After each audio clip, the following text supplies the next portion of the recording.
Bom, então vamos dar início à nossa palestra. O tema de hoje é Principais zoonoses em grandes animais, importância, tratamento e controle, tendo como palestrantes Letícia Taguchi e Matheus Cardoso. Nós, do Grupo HESP, desejamos uma ótima palestra a todos.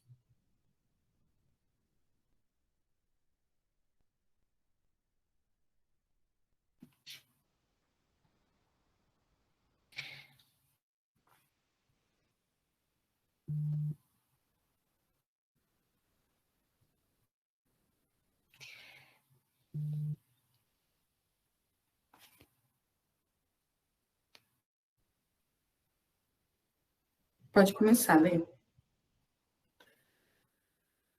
Oi, gente, tudo bem? Boa noite. Então, vamos dar início à nossa palestra. O tema de hoje, como a Tawana falou, vai ser abordar as principais zoonoses em grandes animais.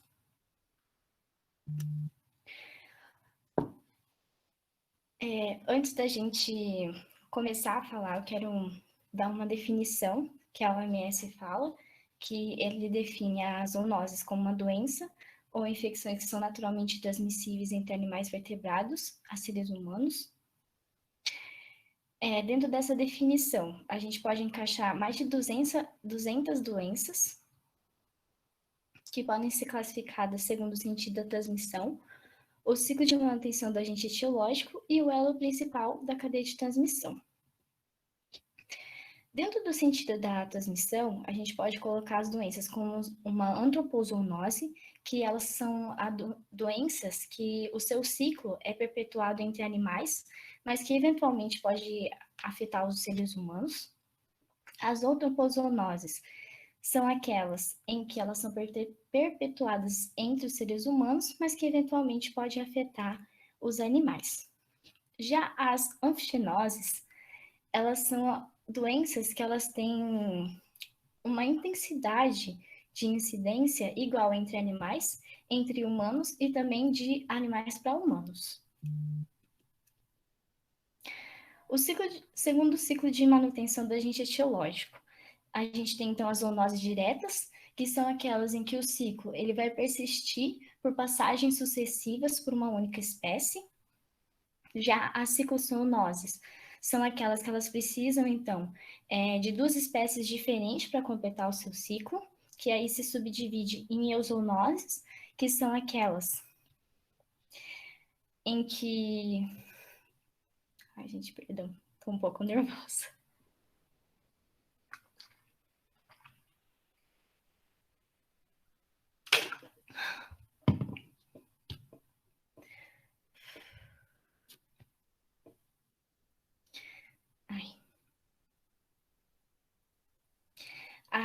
Vamos lá. As euzoonoses, elas são aquelas, então, em que a gente precisa do ser humano e de um animal para completar o seu ciclo. Já as parazoonoses são aquelas em que o ciclo ele pode se completar entre duas espécies de animais, mas que eventualmente pode afetar os seres humanos. Já as metazoonoses são aquelas que vão precisar de um hospedeiro intermediário para completar o seu ciclo. E as saprozoonoses são aquelas em que o agente etiológico ele precisa passar por uma transformação no ambiente para então completar o seu ciclo. E as classificadas segundo o elo principal da cadeia de transmissão são aquelas, então, que a gente vai ter o foco com os animais de companhia, ou se não, o foco de transmissão vai ser alimentos de origem animal. Lembrando que, então, esse elo principal da doença vai ser o nosso foco das medidas de prevenção. Como a gente já conversou, existem mais de 200 doenças que podem se encaixar, se enquadrar dentro da definição da OMS. Então, por conta da gente ter o nosso tempo limitado, a gente vai estar conversando somente das principais. E a que a gente vai abordar primeiramente vai ser a cistercose. A importância econômica da cistercose. Bom, ela vai gerar vários prejuízos, principalmente por conta da gente ter a condenação total ou então a parcial das doenças e também das suas vísceras, que vão estar parasitadas pelo agente etiológico da cistercose, e também vai gerar prejuízo por conta do uso de tratamentos. Os frigoríficos, eles vão adquirir um prejuízo por conta do custo que eles vão ter que pagar por conta do tratamento, que vai precisar ser realizado nas carcaças que foram cometidas pela cistercose, fazendo com que a gente tenha uma queda de 10 a 15% do valor dessa carne. Já o produtor, devido às partes condenadas e também à aplicação do tratamento, ele vai receber uma subtração no valor pago pelo peso da carcaça, sendo que essa subtração pode ser de 30% se for usado o tratamento pelo frio e de 50% se for usado a esterilização pelo calor. O prejuízo também está relacionado ao mercado exterior, por conta das barreiras de qualidade. O mercado exterior, eles são muito exigentes no quesito alimentação.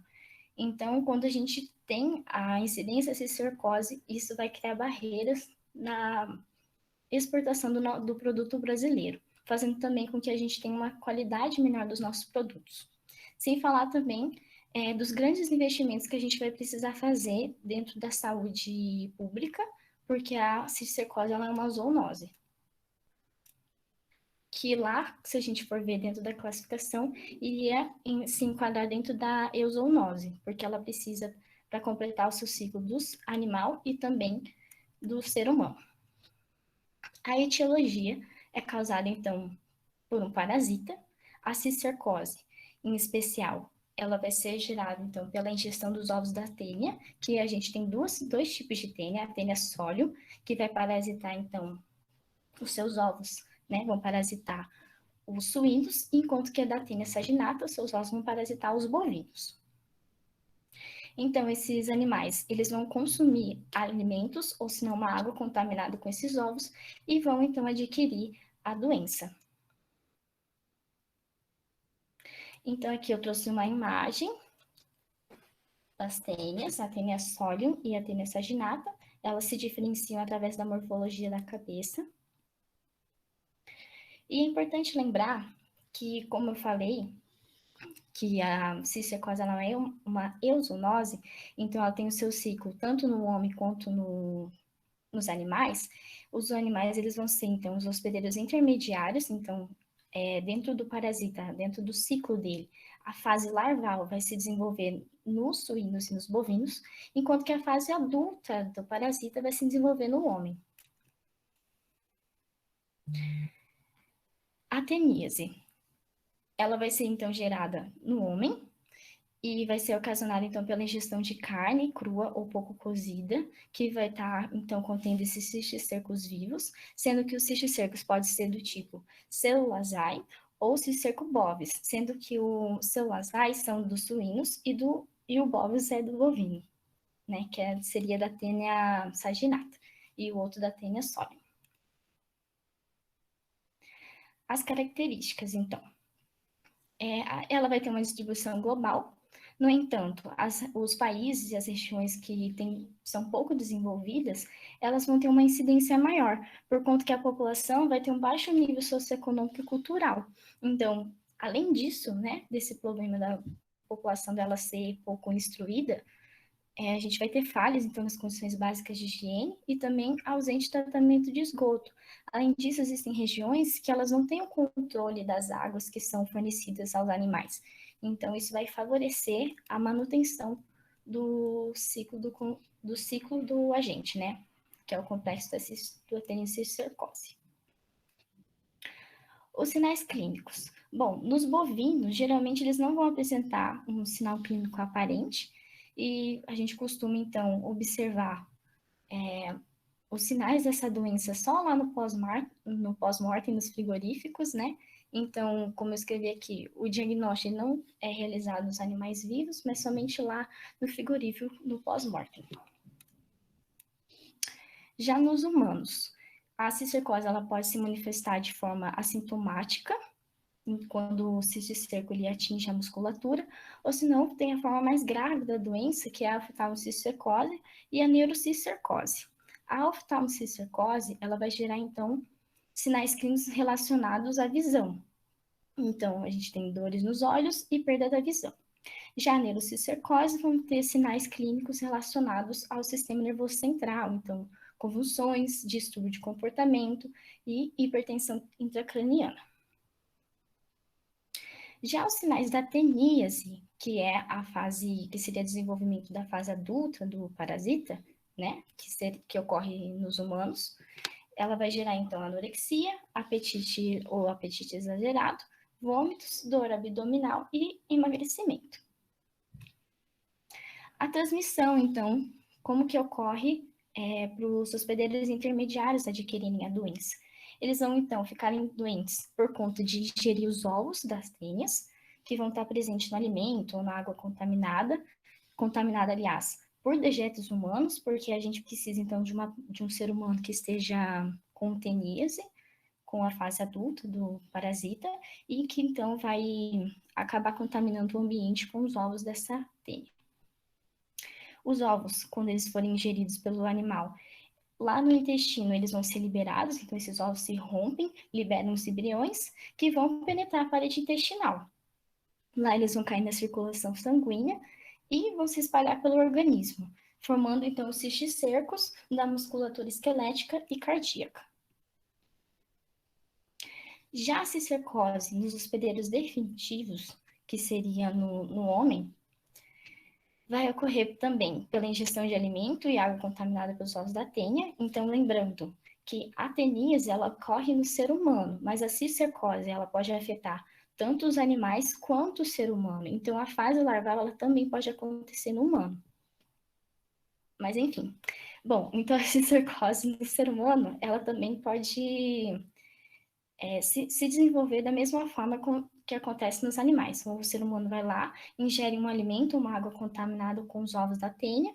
Esses ovos, eles vão se romper lá no intestino, penetrar a parede intestinal, cair na circulação sanguínea e vão se espalhar pelo organismo. Se espalhando, então, formando, né, os cisticercos na musculatura esquelética, no coração, na região ocular e no cérebro. Que aí, na região ocular e no cérebro, seriam as formas mais difíceis, né, de se lidar da doença. Já a teníase, como que ela o indivíduo vai adquirir, né? Vai ser através, então, da ingestão de carne crua ou pouco cozida. Então, aqui para a gente explicar como que funciona, a gente vai ter, então, deixa eu pegar o apontador. Então, a gente vai ter o ser humano aqui, que vai ter a tênia adulta dentro do seu organismo.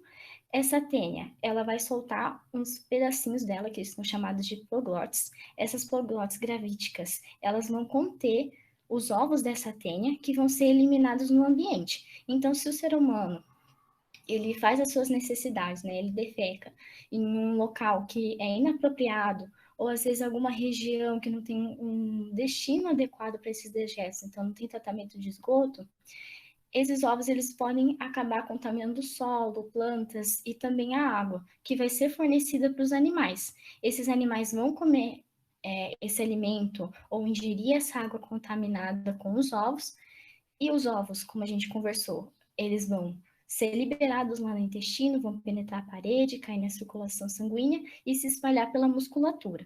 E aí o ser humano, quando ele for ingerir essa carne com o cisticerco viável, porque o cisticerco na carcaça, a gente pode encontrar ele tanto viável quanto calcificado. Ele se calcifica por conta de um mecanismo de defesa do próprio animal.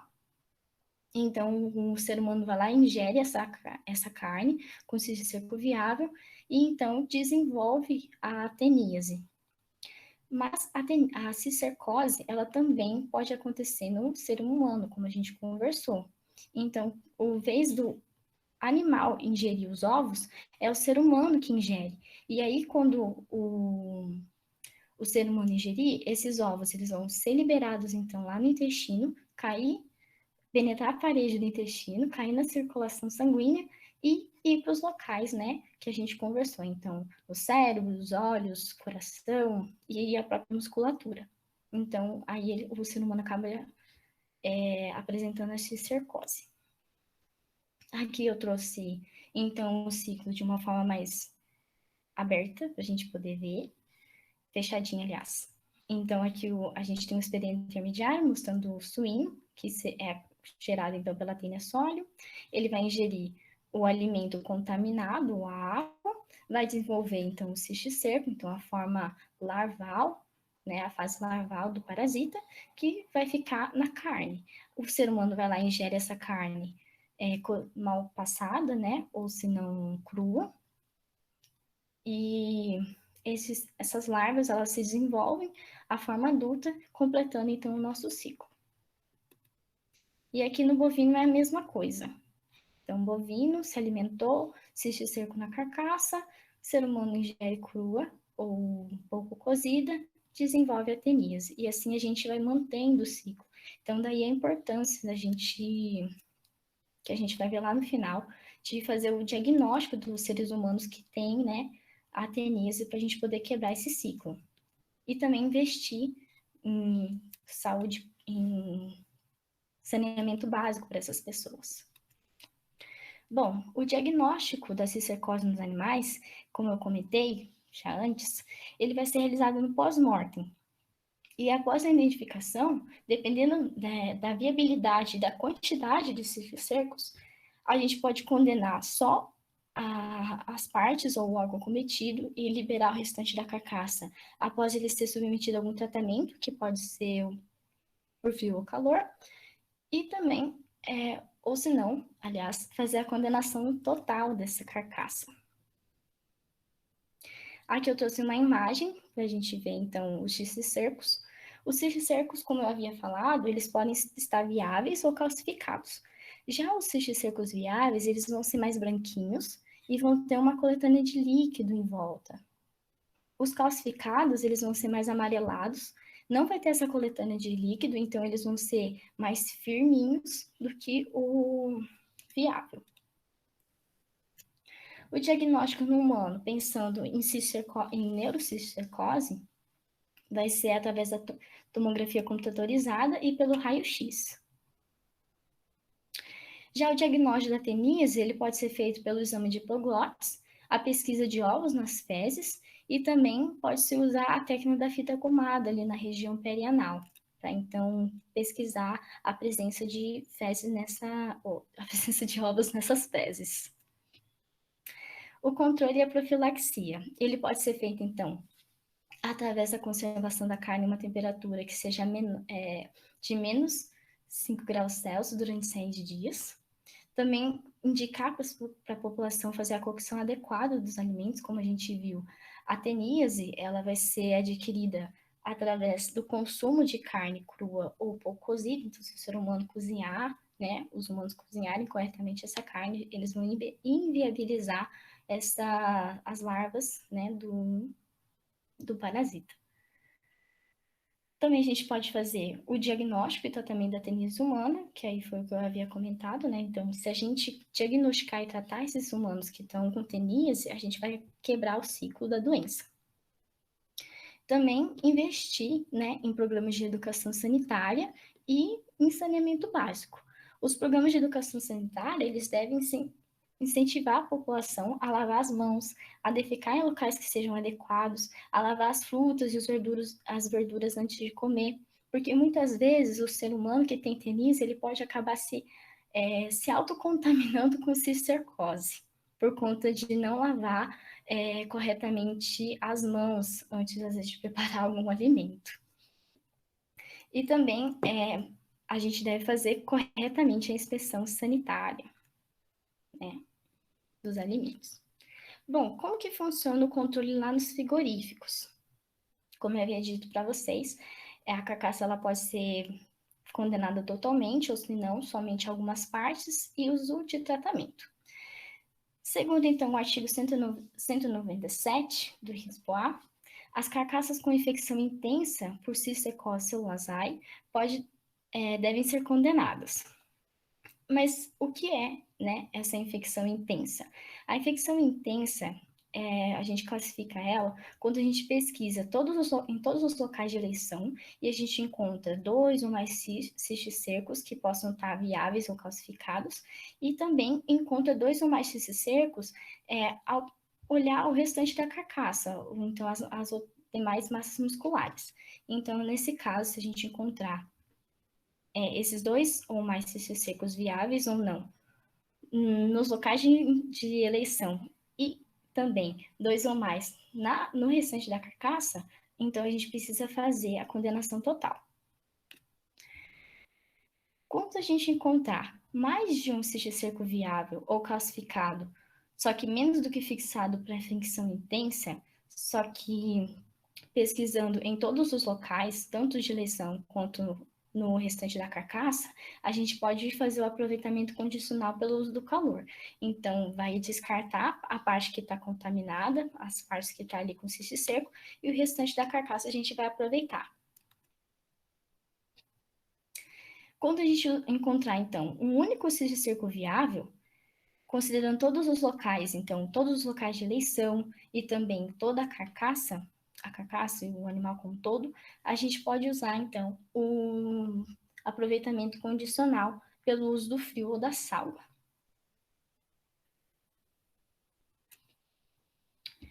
Já quando a gente encontrar um único cisto calcificado, pesquisando em todos os locais, tanto de eleição quanto a carcaça como um todo, a gente pode liberar in natura para o consumo humano.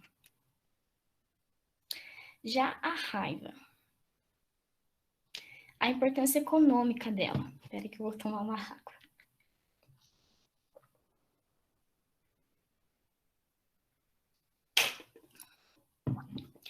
A raiva, ela é uma doença que ela vai gerar várias perdas econômicas, por conta que a maioria, quase 100% dos animais que são acometidos pela raiva, eles são levados a óbito. Então, só na América Latina, estima-se que tenhamos uma perda anual de centenas de milhões de dólares. Então, olha o tanto que a gente perde por conta dessa doença. Além disso, ela é importante porque a gente vai precisar fazer grandes investimentos na saúde pública, principalmente em quesito do controle do vetor, que seriam os morcegos. E a raiva, ela não tem uma distribuição uniforme, ela vai ter, assim, uma prevalência maior nos locais de reprodução, às vezes, do morcego, então locais naturais onde eles vivem podem ter maior prevalência, né, maior incidência, aliás, e também locais que às vezes não vai ter um controle eficiente desse vetor. Então, é isso. A etiologia da raiva, ela então é gerada por um vírus da ordem Mononegavirales e da família Rhabdoviridae.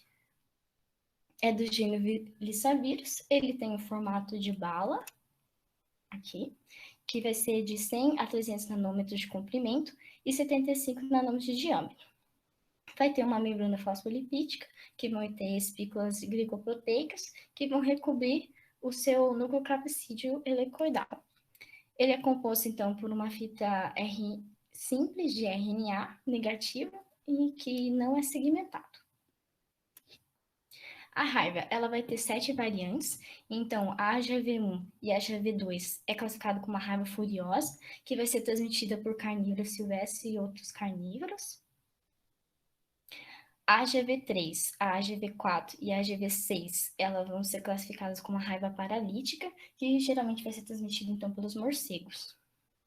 E a HV sagui é aquela que vai acometer os primatas não humanos, como os saguis. E a AGV2, com essa estrela, ela vai acometer os canídeos silvestres, então algumas raposas, que vão servir de reservatório. As características, então, ela vai ter um período de incubação de 1 a 3 meses. A eliminação, ela vai se iniciar de 2 a 5 dias antes do surgimento dos sinais clínicos. E o vírus, ele é inativado por agentes físicos e químicos. Os agentes físicos é a radiação, os químicos, o detergente, acetona, álcool e componentes iodados. É interessante comentar que a eliminação do vírus, então ela vai, como eu falei, né, ela vai se iniciar 2 a 5 dias antes do surgimento dos sinais clínicos, mas ela vai persistir pela vida toda do animal. E o período de vai variar por conta do local que foi inoculado, né, o vírus. Então, quanto mais próximo do sistema nervoso central, menor vai ser o período de incubação. E esse período de incubação ele também vai variar de acordo com a cepa viral e também pela quantidade de vírus que foi inoculado no nosso indivíduo. A transmissão. O vírus, como ele precisa ser inoculado, e a principal forma de transmissão seria a mordida do morcego hematófago, Desmodium rotundus, falando agora dentro dos grandes animais. Aqui eu trouxe uma imagem do nosso morcego. E também a transmissão ela pode acontecer pelo contato, né, com a saliva de animais infectados. Então, às vezes você tem alguma arranhadura, alguma ferida aberta, ou às vezes entrou em contato com essa saliva por meio de mucosas. Então, o agente etiológico ele vai ingressar no seu organismo por conta disso. E por que ele vai ser transmitido pela saliva? Ele vai ser transmitido pela saliva porque o vírus ele vai se replicar nas glândulas salivares. Então, vai ser o local que a gente vai ter a maior concentração do agente. E a respeito dos morcegos, é interessante a gente lembrar que eles vão albergar o vírus por um longo período e aparentemente eles não vão apresentar nenhum sintoma. Aqui eu trouxe algumas imagens, então, de animais que foram mordidos pelo morcego. Uma curiosidade é que os morcegos, eles gostam de morder aqui perto, então, do pescoço desse animal, ou às vezes ali próximo ao rabo. Os sinais clínicos da raiva nos animais. Ela vai gerar, então, cialorreia, que seria a salivação excessiva, agressividade, paralisia, principalmente quando a gente fala a respeito dos animais herbívoros, e agressividade nos carnívoros. Incoordenação motora, tremores musculares, tenesmo e morte. A morte, ela costuma acontecer de 8 a 10 dias depois do surgimento dos sinais clínicos. Já nos humanos, a sintomatologia pode ser anorexia, cefaleia, náuseas, irritabilidade, febre, sensação de angústia, delírios, espasmos musculares e convulsões.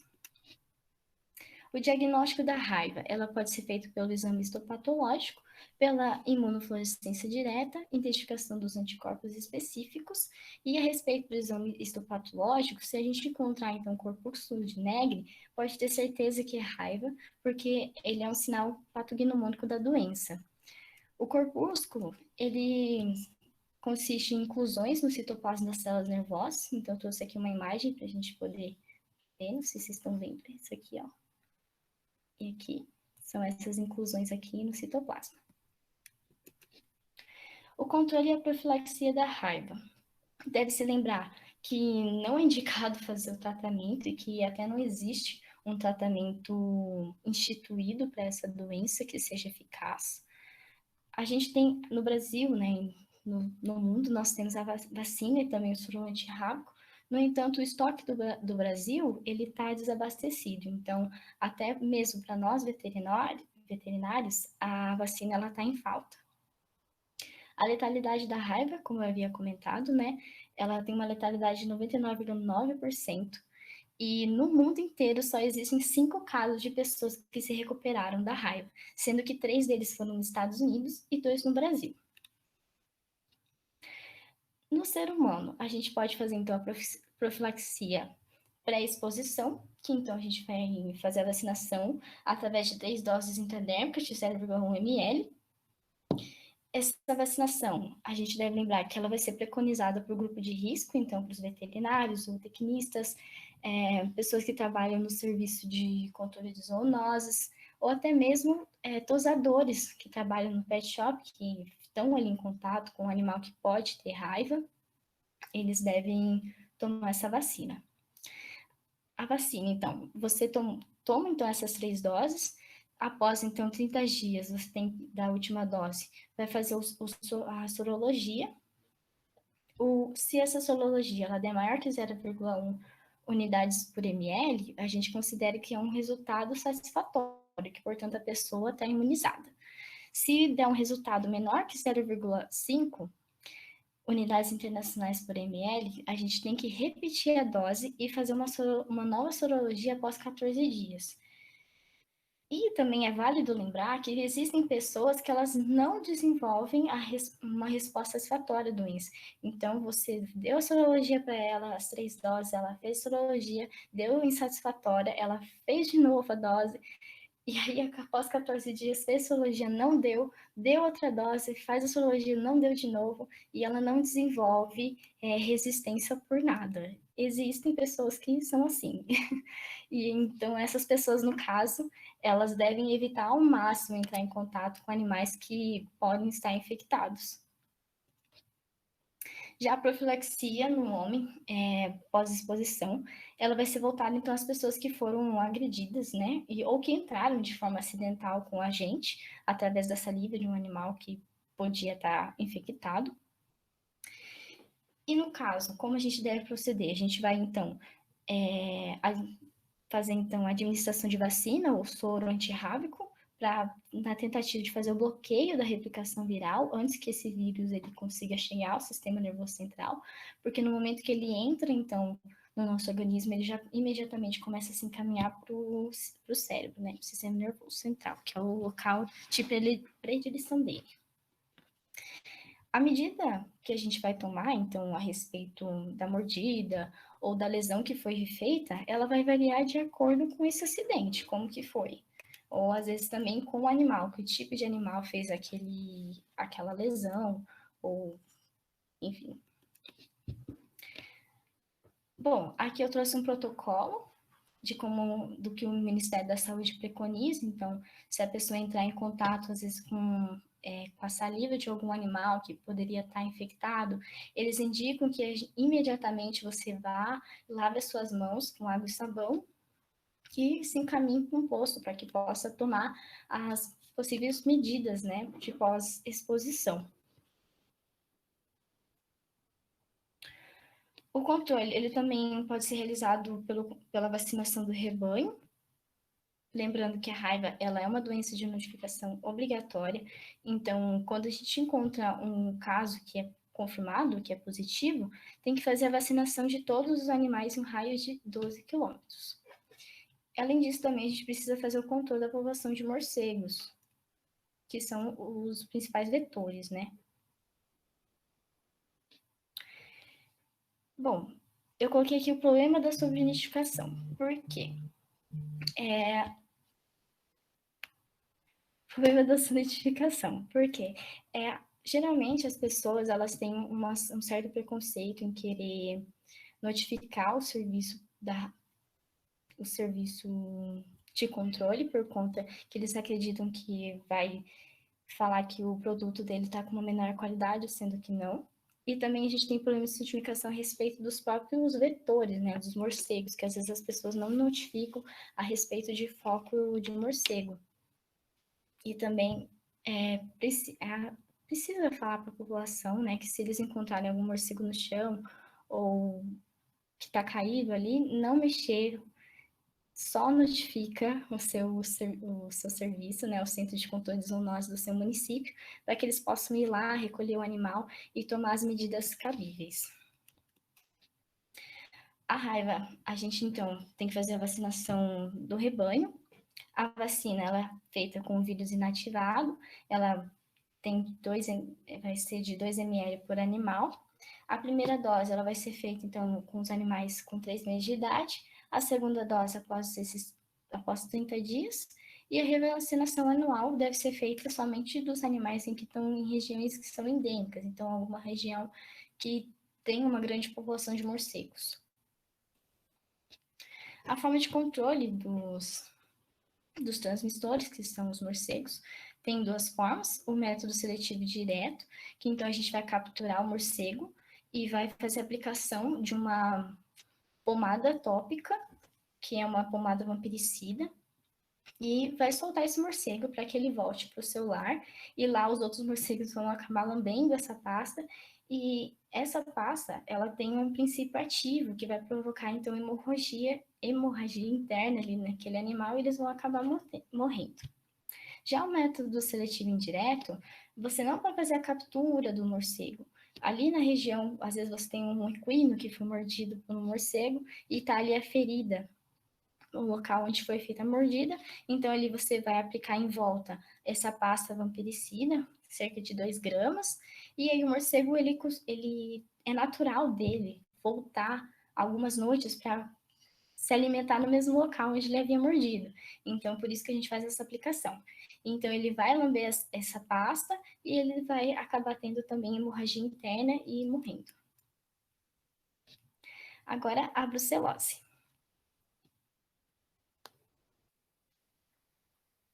Boa noite, tudo bem? Agora vamos falar um pouco. Sobre a brucelose. O áudio tá bom? Todo mundo está conseguindo ouvir?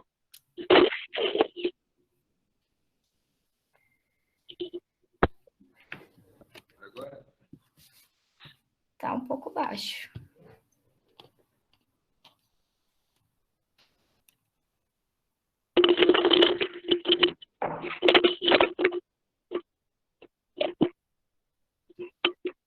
E agora? Tá melhor.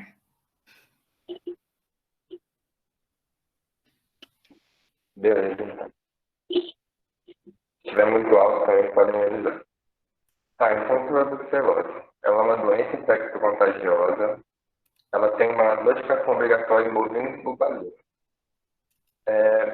Ela também é conhecida como aborto contagioso em bovinos, porque os principais sinais clínicos dessa doença, eles vão estar associados ao sistema reprodutor, principalmente aborto, retenção de placenta,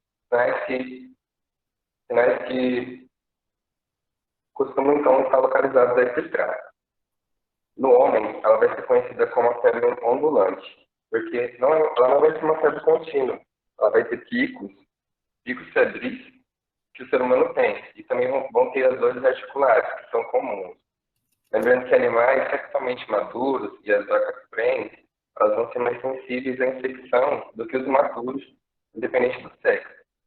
Ou seja, ela vai estar mais relacionada com maturidade sexual do que com a idade do animal.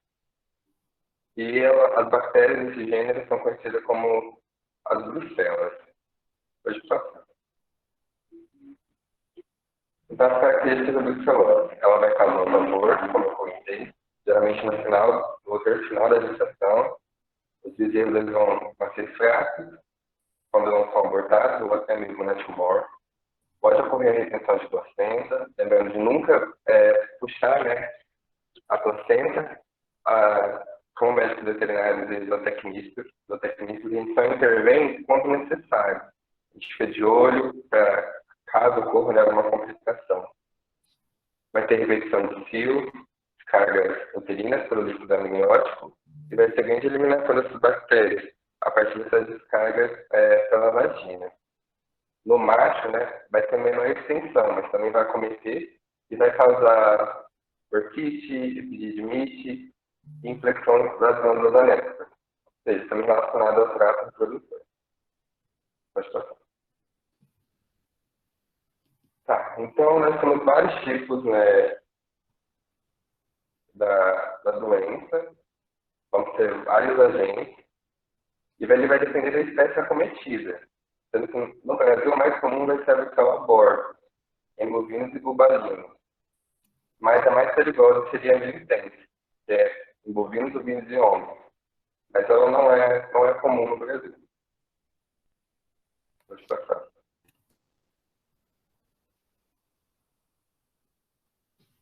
Em relação à epidemiologia, a brucelose então, ela tem uma distribuição mundial, tem uma predisposição em países em desenvolvimento, ou seja, os países subdesenvolvidos, e ela não está relacionada com uma região específica.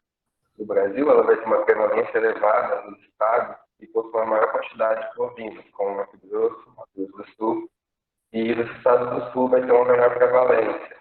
Na Santa Catarina, bem mais prevalência, praticamente não se encontra, né, há muitos anos, por isso teve essa retirada da vacinação. E o Paraná, a maior prevalência vai ser na região noroeste, ou seja, a região mais longe, né, distante de Santa Catarina. Pode passar. Então, a importância econômica. Vamos ter a queda a produção de fêmea, o gado leiteiro ele vai ter a menor produção de leite. Muitas vezes essas fêmeas elas não vão conseguir se emprenhar. O gado de corte ele não vai produzir o bezerro, porque está relacionado ao trato produtivo. Tem um bezerro, nós vamos ter a carne. Vai ter os descarte de animais, porque a bifosfora sai no leite, vai ter custo de reposição de animais, vamos ter também uma limitação na comercialização desses animais. Com controle e erradicação, vai ter um aumento do ciclo produtivo da pecuária bovina e também nós vamos ter uma credibilidade na qualidade desse produto, do produto final. E vão ter uma maior aceitação pelos consumidores, tanto pelo mercado interno e quanto externo. Por isso que deve ser feita a vacinação, principalmente de forma efetiva, para que a gente consiga fazer essa comercialização da carne. Além dos abortos na repetição do cio e os bezerros fracos. Então, a ação de infecção vai ser em animais infectados, infecções congênitas ou perinatais, as vias de eliminação, fetos e anexos fetais, secreção vaginais, leite, sêmen, fezes e a urina. As vias de transmissão, isso é água, passagens, fomos contaminados, sêmen, leite e derivados crus. A porta de entrada vai ser a orofaringe, mucosa, tanto conjuntiva respiratória e genital, e a pele com solução de continuidade, peles lesionadas. Os animais que são cronicamente infectados, eles se tornam assintomáticos depois de um tempo, principalmente os animais mais idosos. Eles vão continuar eliminando essa bactéria no ambiente. Pode passar. Então, como vai ser a patogenia da dorsal? Vai ser através da porta de entrada, ela pode ser conjuntiva ocular, genital, pele lesada respiratória. Ela vai se direcionar ao linfonodo regional, onde lá vai acontecer uma proliferação dos macrófagos. Ou seja, primeiro ela vai se replicar para ela poder fazer a disseminação. Daí vai ser via hemática e linfática. Os linfonodos, baços, fígado, sistema reprodutivo, né? Que tem aquela predisposição, útero, úbero e as articulações também.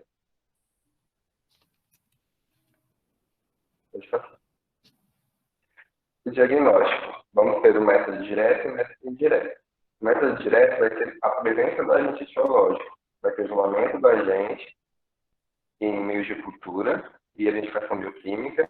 Vai ter a detecção de DNA, que é o PCR. E também vamos ter os bacteriológicos. No método indireto, vamos ter o sorológico. E a reação dos antígenos com os anticorpos. A reação antígeno-anticorpo em resposta à infecção.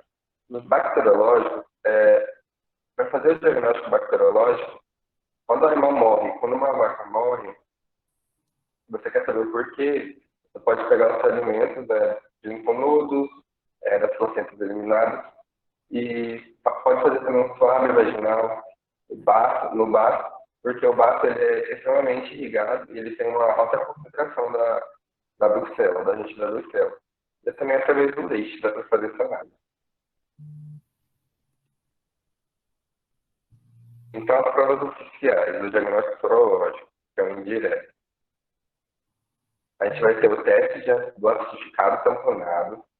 O animal ele vai apresentar uma aglutinação. Os antígenos, conjunto dos antígenos com os anticorpos. E vai ser positivo. Se ocorrer essa aglutinação. Ele é um teste de triagem e ele não é confirmatório. Aqui tem as imagens, vocês podem estar olhando, está com os nomes certinhos, como que fica. O segundo é o teste do anel em leite. O leite, se ele for dissolvido, ele é negativo. Quando é positivo, vai aglutinar um anticorpo com aglutinante e vai formar um anel azulado. Ele é realizado muito rápido, é um teste barato e na maior parte das vezes esse teste ele é feito pela vigilância epidemiológica. Então, o seu teste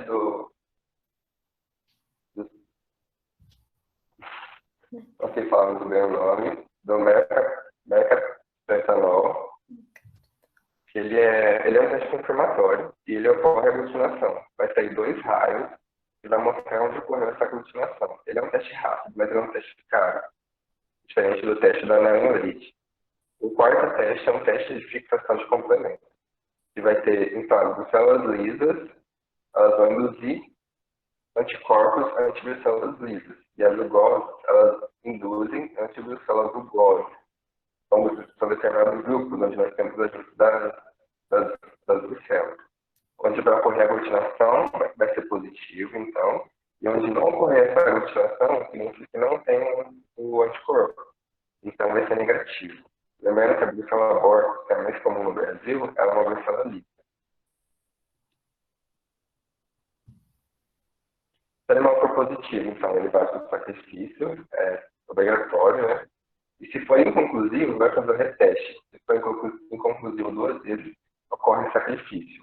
Espera 30 dias para fazer esse reteste. Então, a vacinação. A vacina, né, é obrigatória no Brasil. E ela através de uma amostra de B19 de brucela aborto e lisa, né? Então, a aborto da brucela lisa. E com a aplicação em bezerras entre 3 e 8 meses de idade, ocorrendo, né, esse teste após 24 meses.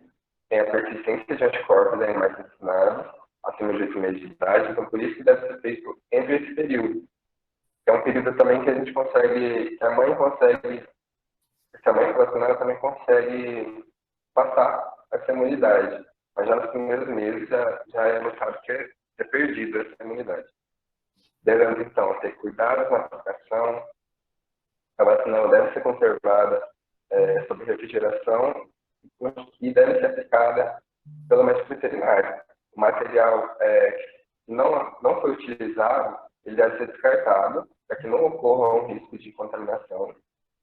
E ao você fazer, né, essa aplicação da vacina, da B19, deve tomar cuidado, deve utilizar luva, óculos de proteção, evitar o contato com olhos, com a pele, com a boca. Também deve tomar muito cuidado para não espetar o dedo, que é muito comum. E ela é em dose única e ela também não tem uma ação curativa.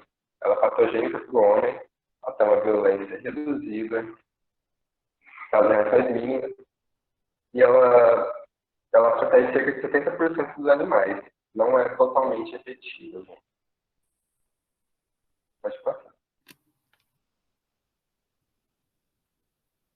Então, a vacina indutora de anticorpos aglutinantes, que é a RB51. Ela é uma amostra rugosa, viva atenuada da versão aborto. Ela não vai interferir nas provas sorológicas que foram feitas. Nos Estados Unidos, a vacinação dos bovinos é diferente, ocorre entre 4 e 12 meses de idade. Nos outros países, ela vai ocorrer após 12 meses, a RB51. E ela tem proteção semelhante à B19. A diferença é que ela é recomendada nas fêmeas adultas que não foram vacinadas durante aquele período, que houve falha na imunidade de rebanho, e, ou seja, situações de risco de infecção. É considerada uma vacinação estratégica, e ela também é patogênica para o homem. Pode passar. Em questão da vacinação, na B19, a gente faz uma marcação com o último algarismo do ano de vacinação. E, exemplo, se for em 2017, vai ser o número 7. E na LB51, a marcação só vai ocorrer somente pela letra V de VAC. E se forem positivos, eles vão ser marcados pela letra P e vai ter o descarte, né, desse animal. E após a vacinação das viseiras, as viseiras elas vão ser marcadas do lado esquerdo do rosto, com ferro candente ou nitrogênio líquido. Sobre o controle. Educação sanitária, né, principalmente, nós, como os médicos veterinários, tecnistas, né, a maioria que está estudando, já são formados nessas áreas, nós, como profissionais de frente, devemos fazer essa educação sanitária, passar informações dos proprietários, para outros profissionais compartilhar informações sempre atualizadas. Eu sempre acredito que ninguém sabe de tudo. Ou alguma pessoa sabe mais de determinada área do que outra, e é normal, uma coisa normal. Então, sempre está perguntando, adquirindo conhecimento, né? Acho que a palavra a frase certa. Então, a vacinação, rotina de testes serológicos, 4 abate sanitário, descrição dos animais reagentes, desinfecção das instalações de forma correta, a descrição e eliminação dos restos placentários, sempre mexendo nessa placenta com luva, fazer também descarte correta de fetos abortados, secreções. No piquete de maternidade, fazer a listinha de para as placentas, né? E quarentena de animais introduzidos no rebanho, uma coisa que não é muito comum, mas que deve ser empregada, né?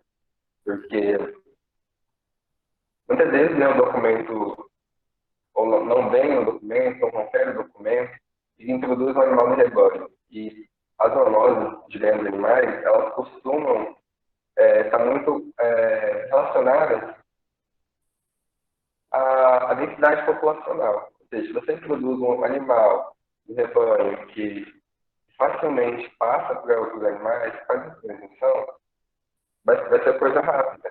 Ou seja, você vai acabar perdendo o rebanho inteiro. E exame de saúde das pessoas envolvidas, em caso de suspeita. Pode passar. Então, aqui é a marcação do lado esquerdo. No exemplo que eu dei, 7, que seja de 2017. Sempre em bezerras, tá? Bubalinas, a B19, a RB51 é só em bovino. Pode passar. Então, a descrição pode ser através de desinfetantes, como álcool, glucodito de sódio 5%, glucodito de cálcio 5%, formol 3%, fenol 5%, através também do calor, que é uma autoavação de 20 minutos, pasteurização lenta de 30 minutos, pasteurização rápida de 15 a 20 segundos e fervura. Amor.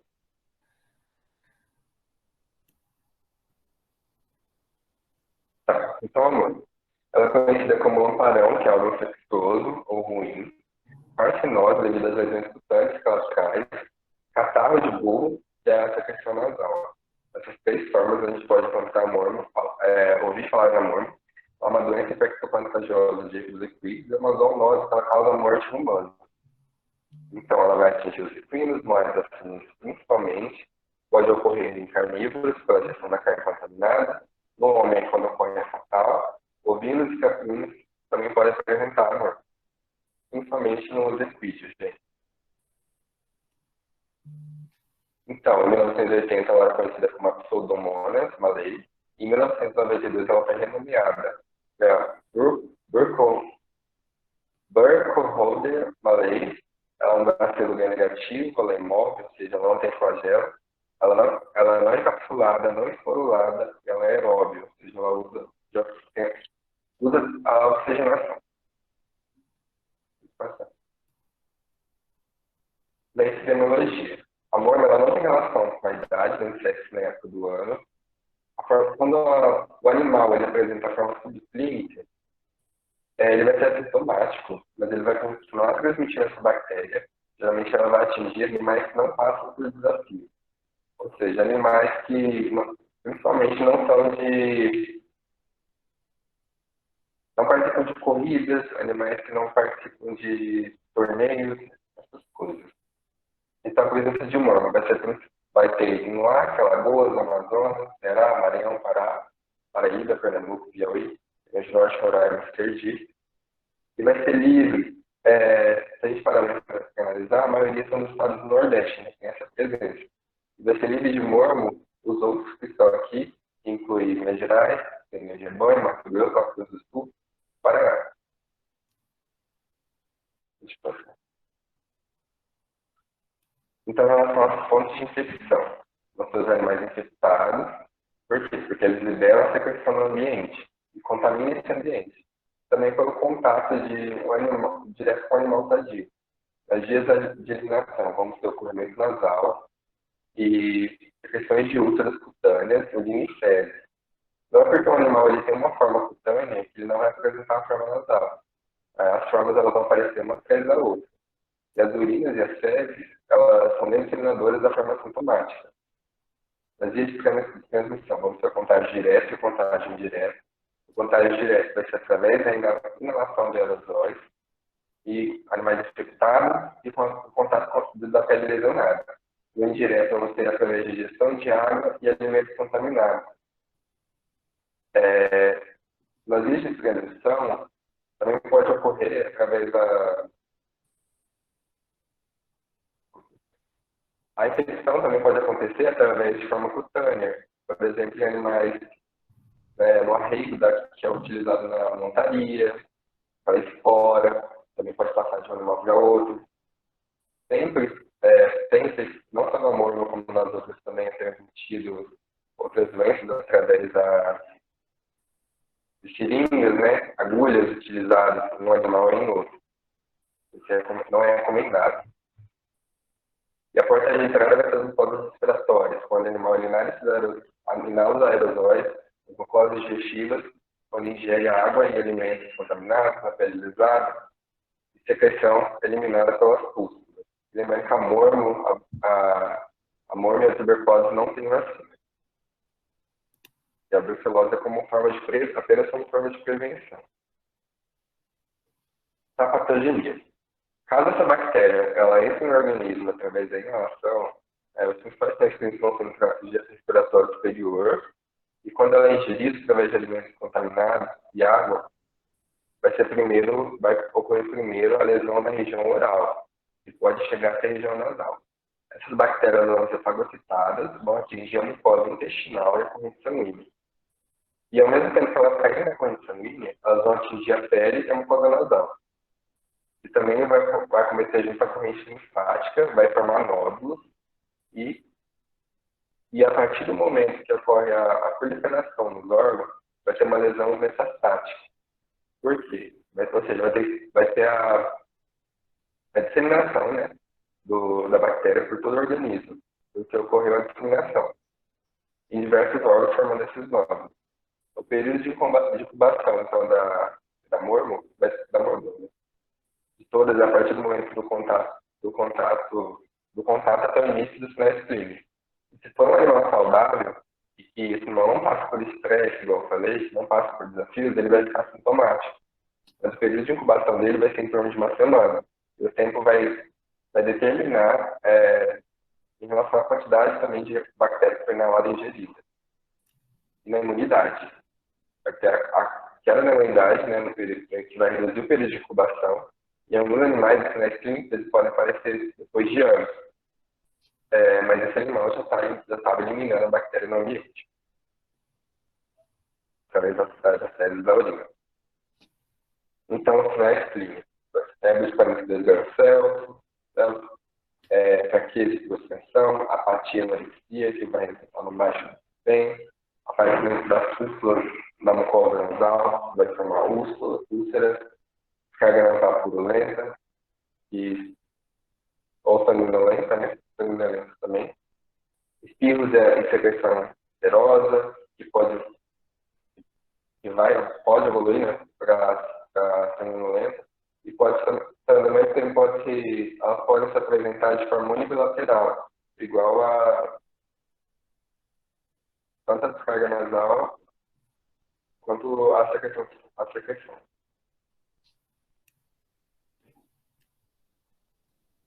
Na forma respiratória, vamos ter pneumonia crônica, tosse, epistaxe, sangramento nasal, sangue vivo, dispneia, sinusite, nódulos no pulmão que vai dificultar a respiração, com a dispneia acentuada, fígado e baço também vai apresentar nódulos. Sempre bom pensar no nódulo também, como ela comete bastante o pulmão e o fígado também. Pode processar. De forma cutânea, vamos ter a presença dos nódulos subcutâneos na região interna dos membros, vamos ter as pústulas, os gânglios linfáticos aumentados e sensíveis, popular de ferro, que eu estou mostrando na foto, abscessos hepáticos também esplênicos. Também, miosite piorinomatose, nódulos linfáticos bem evidentes na região do pescoço, e conforme o amadurecimento desses nódulos, eles vão se abrir e vão contaminar o ambiente. Eles vão formar essa úlcera.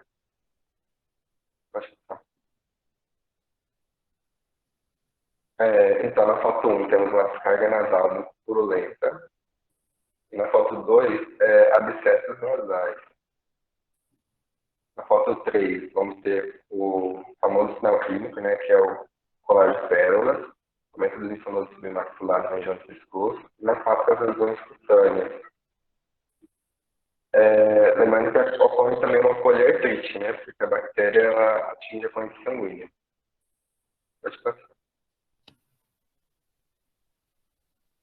Então, nódulos sólidos e flutuantes na cabeça, pescoço, abdômen e negociação, aumento dos linfonodos musculares, cervicais superficiais e superficiais e edema dos núcleos.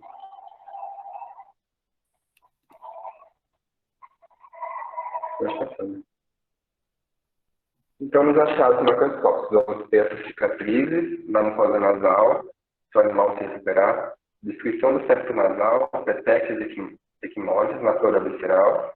Microscopicamente, vamos ter lesões granulomatosas ou pieganomatosas, área de necrose, células inflamatórias, macrófagos, linfócitos, plasmócitos e deposição de tecido conjuntivo.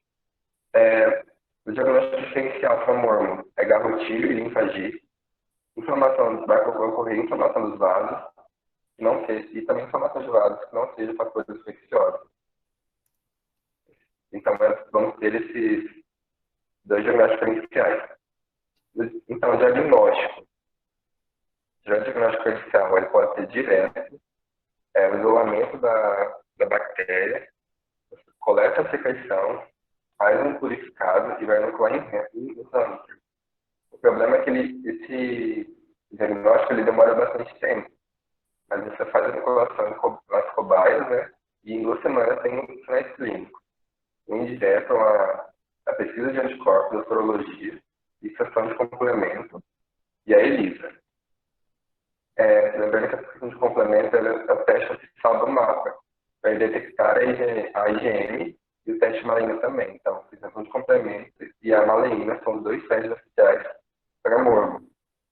Então, na malignização, ele é colocado na ilha acadêmica da pálpebra inferior, 0,1 ml, e após 48 horas, ele vai apresentar esse edema palpebral, vai começar a lacrimejar muito e pode ter lesão cutânea na região também. O tratamento. Então, o tratamento ele é proibido, né, pela norma de zoonose, pela alta transmissão e também ser rápido de transmissão. Tem que mandar para fazer o teste em laboratório. O veterinário vai mandar para teste em laboratórios confidenciais.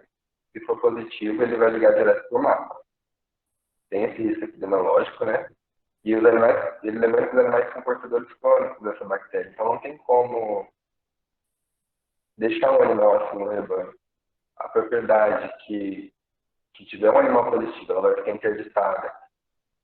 Os animais vão ser abatidos e vai ficar interditada mais 3 meses após esse abate. O sacrifício também feito pelo médico veterinário responsável.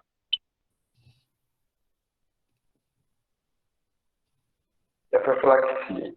Se o manejo sanitário correto, baia de animais em ambientes limpos, sempre, exames. É sempre importante fazer um teste serológico de rotina, para isolar o animal mais rápido, quando vê que for positivo, não comprometer os outros animais. O isolamento da área dos animais cometidos, teste de suspeito, lembrando que a morma não tem vacinação, ou seja, tem que fazer um abate do animal.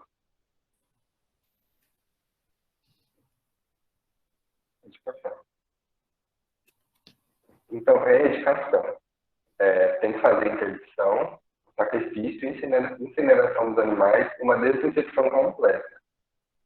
A participação dos equipamentos físicos exige o comprovante de exame negativo para mormo, ausência de sinais clínicos, controle de trânsito interestadual, os equipes que visitaram aquelas áreas que têm casos diagnosticados em maior escala, são procedentes de áreas de foco,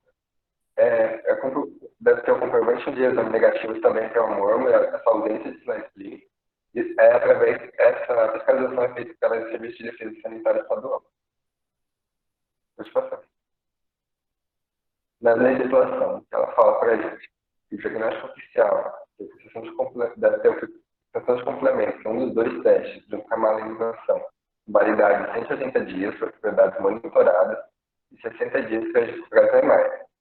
Deve ser feita a coleta de material pelo médico veterinário oficial e cadastrado. Se o animal for reagente à fixação de complemento, ele pode ser submetido ao teste complementar, que é a maleína. Então, os animais que forem reagentes, eles têm a presença dos sinais clínicos. E vão ser liberados após a não reação. Se tiver suspeita, vai ser feito duas vezes o teste da maleinização, para assim ser considerado negativo. Vai ter um atestado, então, de 120 dias de validade e eles não vão ser submetidos à fixação de complemento. Caso for suspeita, não for diagnosticado na primeira, vai ter que ser feito duas maleinizações, então. Pode passar. Tuberculose. Então, a tuberculose é uma zoonose preocupante, que passa na maioria das vezes despercebida. Ela passa de animal para humano, humano para animal e animal para animal. Ela tem a maior predisposição em países subdesenvolvidos, países em desenvolvimento. Quase todos os animais domésticos, então, ela vai cometer, incluindo os selvagens. E quando pensamos em tuberculose, automaticamente a gente tem que associar os bovinos, principalmente. Ela é uma zoonose de pequenos bastonetes, né? Também positivos, é curto também, e ela é imóvel, ela não possui flagelo. Pode passar.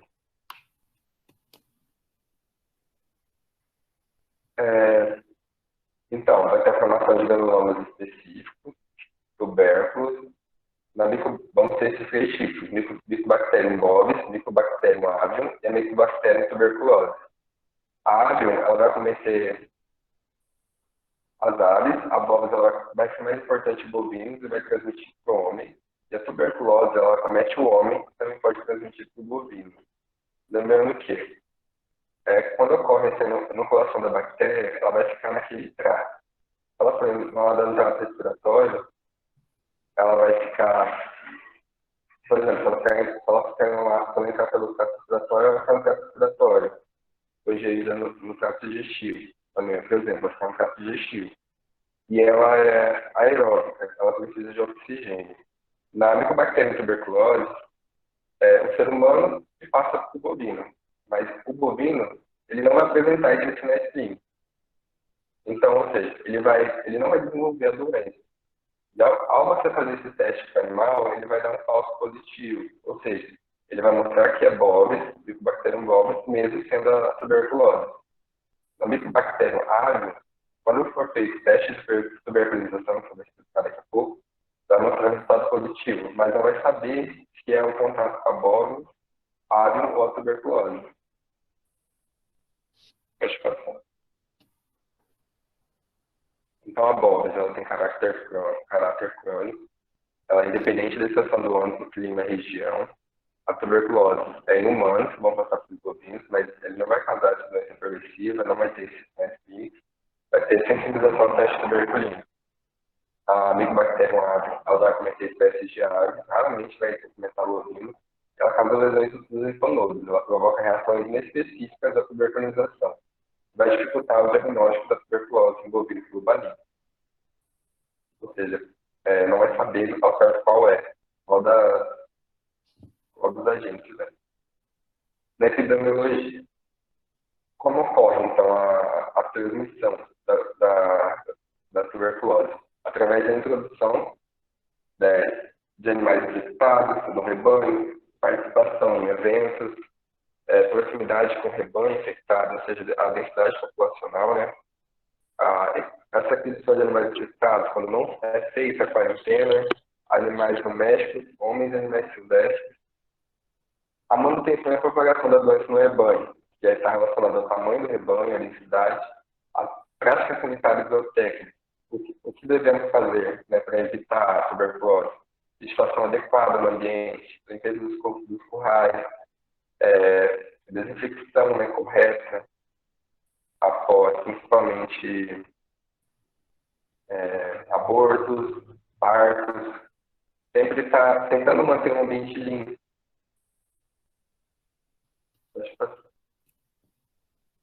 Então, a transmissão direta vai ser através do contato de um animal com o outro.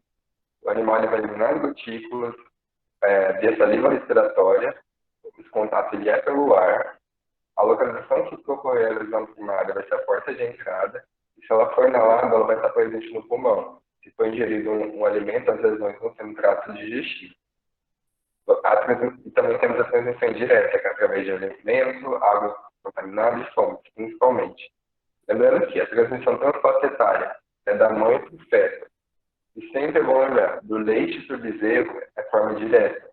Do leite para o ser humano é uma forma indireta de transmissão. Aqui é exemplo do que eu falei. Vai ser através da via aerógena, aerossóis, de bovino para bovino, leite para bezerro, via entérica do ser humano, que é através do leite derivado, e a ocasional, que é de humanos para bovino, que é a bactéria tuberculose. Costuma ser através da via aerógena. Pode passar. Então, como vai ser a patogenia da tuberculose? 90% das transmissões elas vão ocorrer pela via respiratória. O restante vai ser pela ingestão desse bacilo. O animal, quando ele for infectado, ele vai chamar esses macrófagos para que atuem na fagocitose desses bacilos. E com isso, os bacilos vão ser então fagocitados, vão começar a se multiplicar dentro desses macrófagos com as células de defesa, até estourar. E quando estourar, eles vão ser liberados na corrente sanguínea. Depois de 2 a 3 semanas que o animal foi infectado, os bacilos eles vão cessar essa multiplicação, o que vai acarretar uma resposta imunicelular. E na região que ocorria essa multiplicação, vai gerar uma necrose e vai formar esses granulomas. O desenvolvimento anual desses bacilos vai depender do quanto foi da carga infectante, do quanto foi infectado de bactéria. Quanto maior a ingestão e a inalação, vai ser uma resposta mais rápida. E também vai depender da existência do organismo, né, que foi invadido, do sistema imune. Pode passar. Então, vamos ter 2 formas, a forma miliar e a forma procaída. Na forma miliar, então, vamos ter pequenos granulomas, que vão ser disseminados por todo animal, porque a bacteremia ela vai ser muito alta. Ela vai ser de forma abrupta ou maciça, não é indicada a necrófise por ser uma zoonose. Tem o perigo, né, de contaminar o ambiente, contaminar outra carcaça. E é visto que ela existe em vários órgãos da forma miliar, com granulomas em grande quantidade, ou seja, alta bacteremia, grande número de bacilos na circulação e pequenos nódulos, diferente da forma procaída. Pode passar. Então, a forma procaída ela vai começar apenas alguns órgãos, diferente da miliar, só que o granuloma vai ser maior, a bacteremia vai ser menor, vai ter pouca circulação de bacilos. A disseminação vai ser por via linfática ou sanguínea, porque não estamos na placentária, pulmões, linfonodos, fígados, baço, úveis, ossos, rins, sistema nervoso central, e vai ter poucos bacilos na circulação. Diferente da miliar. Pode passar. Então, vamos ter as lesões. No frigorífico, não é descartada a carcaça inteira, se for uma disseminação localizada. Você consegue fazer essa aproveitação, fazer o tratamento e aproveitar. As lesões, então, vão ser granulomas de coloração amarelada, nódulos geralmente de 1 a 3 centímetros, vai ter um aspecto purulento e caseoso e vai apresentar uma cápsula fibrosa, que é pela necrose, justamente no linfonodo, no pulmão e no fígado. Ali na primeira foto, então, temos um granuloma maior, menor quantidade, que é a forma procaída. Na última foto, nós temos vários, pode ver que tem vários. Seria a forma miliar, ela é menorzinha, mas tem a grande bacteriemia na condição sanguínea. Você pode dar uma mostrada aí, na foto? Por favor. Aqui é a proteína. Isso. E a miliar, mais embaixo.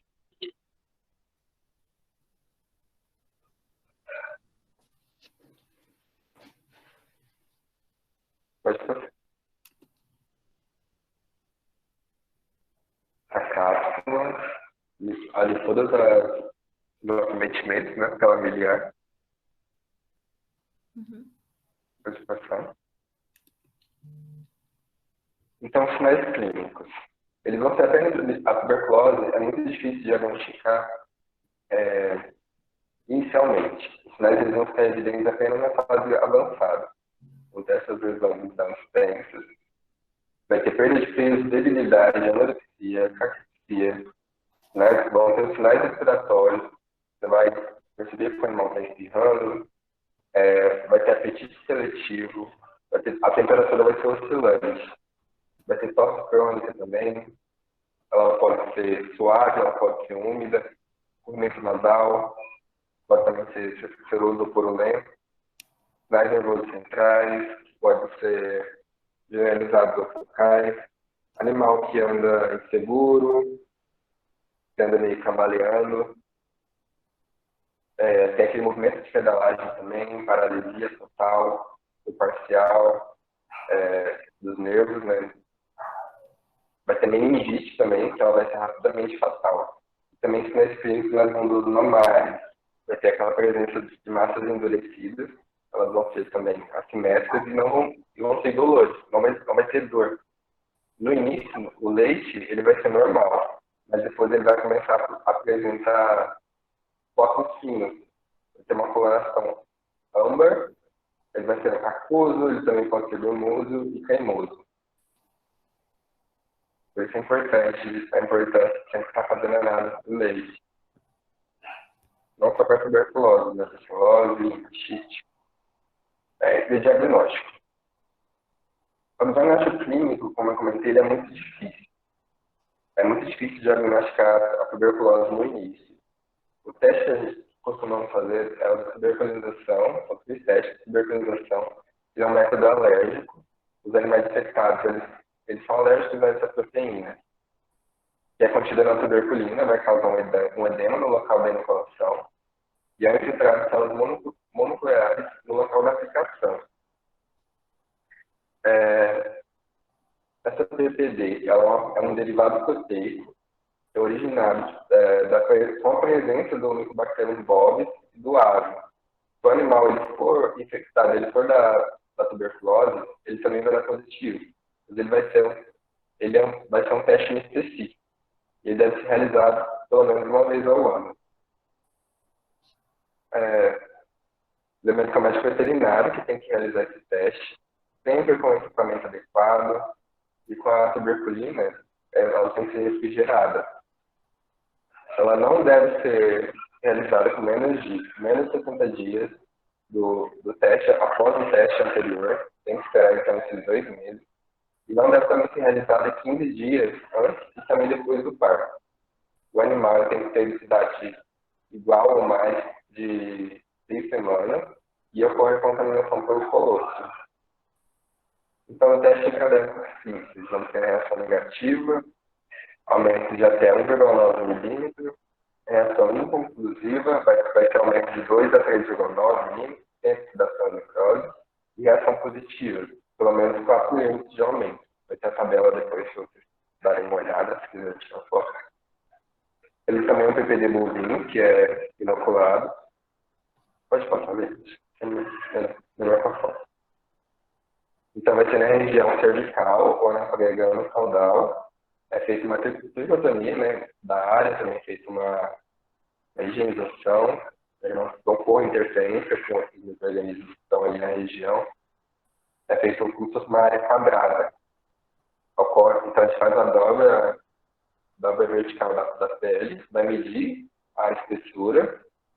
É uma injeção de 0,1 milímetro, também da tuberculina bovina na parte dorsal da prega, e a reação ela vai acontecer após 72 horas. Então é feita uma inoculação, ela é usada em bovinos, o gado de leite faz na região cervical, por quê? Porque fácil fazer o manejo do que no lugar de corte. Essa seria a diferença.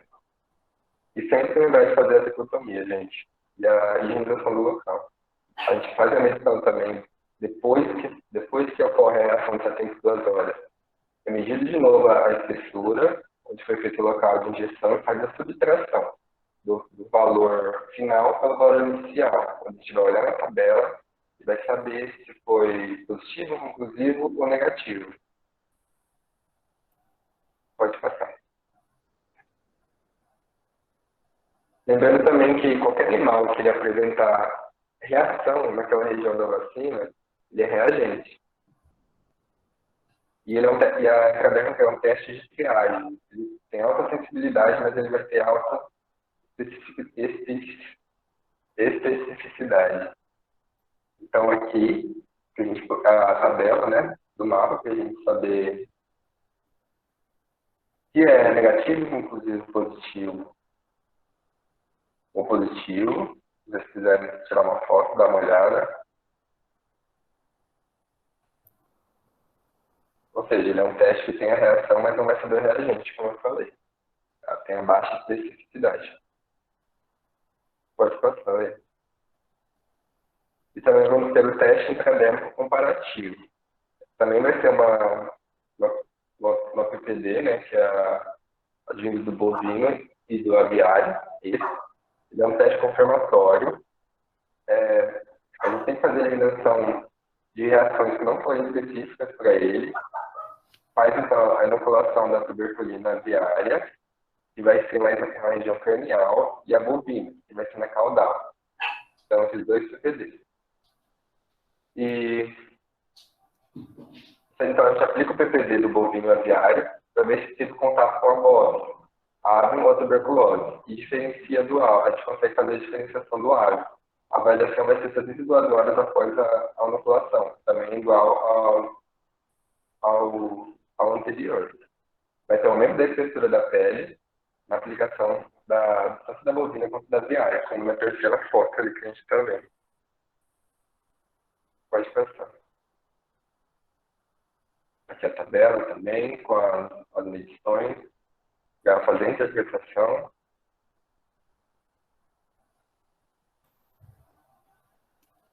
E o que vai acontecer com esses animais positivos? Pode passar. Eles devem ser sacrificados, igual a mormo e a brucelose. Vai ter o abate sanitário em estabelecimento com serviço de inspeção. O acompanhamento vai ter o acompanhamento de serviço de defesa sanitária animal na propriedade. Tem que ser feita a morte rápida, sem espalhar sangue, abate direto na cova e não se faz a necrópsia, né? Devido a ser uma zoonose. Lembrando de sempre usar equipamentos de proteção, igual na brucelose, mas sempre tem que fazer como zoonose, como luva, a vestimenta adequada. Fazer a esterilização dos materiais que forem utilizados. Deve ser feita uma cova, principalmente em terreno seco e que for estável. Ou seja, não fazer perto de lagoas, nem locais que tem água para que não ocorra essa contaminação tão distante de nascentes, né, bebedouros. E tem que recobrir a carcaça com 2 metros de terra. O controle é profilaxia. Deve ser feita uma realização periódica da prova da tuberculina, a baixa dos animais positivos, teste dos animais no restante do rebanho, a leiteria, tuberculização anual, e também os testes, né, em leite, que a gente sempre está, toda da de hoje sempre está acompanhando, porque o leite, né, é uma forma de alimento do ser humano. E também pode passar para aquelas pessoas que estão ali de frente, médicos veterinários, trabalhadores que estão ali. Então, sempre tem que estar atento. No lugar de corte, vai ser feito o estudo, tem que ter o estudo das lesões do frigorífico, que sempre acontece, né? Obrigatório. Lembrando que só para terminar, ela não sobrevive à fervura e à pasteurização. 62 graus por 30 minutos e 72 graus por 15 minutos. Ela também não sobrevive à ação de raios solares, luz ultravioleta, por 30 minutos, desde que ela não esteja em locais úmidos. Então, se ela estiver recebendo raios solares ou luz ultravioleta, por 30 minutos ela pode ser eliminada. E o leite é sempre pasteurizado, né? Mas se for direto, tem que ser feita a fervura. Tem que tirar direto do animal. Pode passar.